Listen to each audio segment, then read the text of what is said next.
வேலை இல்லைன்னு நினைக்கக்கூடிய இளைஞர்கள் வேலை இல்லை அப்படின்னா வந்து உட்காந்துடாதீங்க. நீங்கள் எத்தனையோ விஷயங்கள்ல எல்லாத்தையும் சிறப்பாக எடுத்து செஞ்சோன்னு சொன்னால் நல்ல பெனிஃபிட் இருக்கு.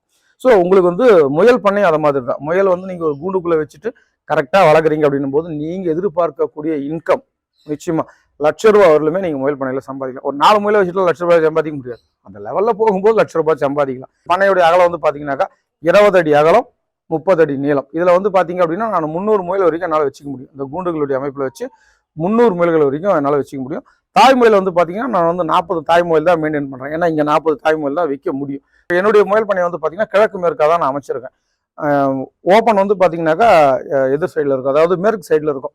மேற்கு சைடில் வந்து ஓப்பன் இருக்கும், கிழக்கு பக்கமும் மேற்கு பக்கமும் நான் வந்து ஃபுல்லாக அடைச்சி தான் வச்சுருக்கேன். ஆனால் வந்து மேலே கொஞ்சம் கொஞ்சம் வலை விட்டுருப்பேன் பாருங்கள். சூரிய ஒளிகள் வந்து உள்ளே வரணுன்றதுக்காகவே அந்தந்த இடத்துல கொஞ்சம் வந்து வலை ஒரு வாரத்துக்கு ஒரு முறை 10 நாளைக்கு ஒரு முறை வரும். கீழே இப்போ பார்த்தீங்கன்னா தெரியும்.